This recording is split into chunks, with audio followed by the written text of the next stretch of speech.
Praise the lord. ఎలా ఉన్నారు? ఈ రోజు దేవుని వాగ్దానము మొదటి సమూయేలు 12వ అధ్యాయం 23వ వచనం. శ్రేష్టమైన చక్కని మార్గమును మీకు బోధింతును.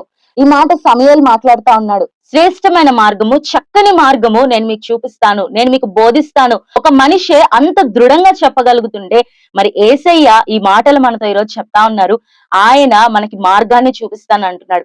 కొన్నిసార్లు మన మార్గాల్లో వెళ్తుంటాం కదండి. కొన్నిసార్లు మన మార్గాలు నష్టానికి దారితీస్తాయి. కొన్నిసార్లు మన మార్గాలు మనకి నష్టమే కాదు, ఇతరులకు కూడా, మన కుటుంబం వారికి కూడా నష్టాన్ని తీసుకొచ్చే మార్గాలుగా ఉంటాయి. కానీ దేవుని ద్వారా డైరెక్ట్ చేయబడిన స్టెప్స్ ఏదైతే ఉంటాయో, దేవుని ద్వారా డైరెక్ట్ చేయబడిన పాత్ ఏదైతే ఉంటదో అది మనకి, ఇతరులకి, అందరికీ కూడా క్షేమాన్ని కలిగించే మార్గంగా ఉంటది.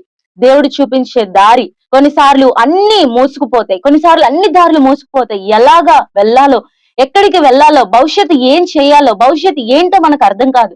కానీ దేవుని దగ్గరికి వస్తే ఆయన నీ భవిష్యత్తుకి, నీకు, నీ కుటుంబానికి ఒక చక్కటి మార్గాన్ని చూపిస్తాడు. ఆ మార్గంలో మనం ప్రయాణం చేస్తే మన గమ్యము సురక్షితంగా ఉంటది, మన గమ్యము గొప్పగా ఉంటది, మన గమ్యము ఆయనని మహిమపరిచే గమ్యముగా ఉంటది. మరి మన మార్గాలు అలా ఉండాలంటే మన ఇష్టమైన మార్గాల్లో వెళ్ళటం కాదు, ఆయన మార్గాల్లో వెళ్ళాలి. అయితే బైబిల్లో రెండు మార్గాలు ఉన్నాయి. ఇరుకు మార్గం ఉంది, విశాల మార్గం ఉంది. ఇరుకు మార్గము పరలోకానికి తీసుకువెళ్తుంది. నీకు ఇష్టమైనవన్నీ చేయడానికి వీల్లేదు, నీకు నచ్చినవన్నీ చేయడానికి వీల్లేదు.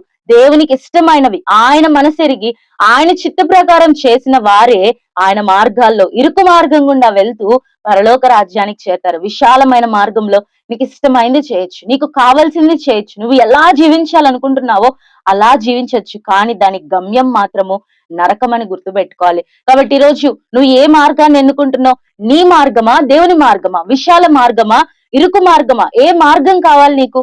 ఏ మార్గం అయితే మన గమ్యానికి సురక్షితంగా చేరుస్తుందో, ఏ మార్గం అయితే మనకి, మన కుటుంబానికి, మన ఊరి వారికి, మన చుట్టుపక్కల ఉన్న వారికి క్షేమముగా ఉంటుందో ఆ మార్గాన్ని మనం ఎంచుకోవడము చాలా మంచిది. ఆ మార్గాన్ని ఎంచుకోవాలంటే దేవుని దగ్గరికి వస్తే ఆయన బోధిస్తాడు, ఆయన శ్రేష్టమైన మార్గాన్ని చూపిస్తాడు, ఆయన చక్కని మార్గాన్ని చూపిస్తాడు.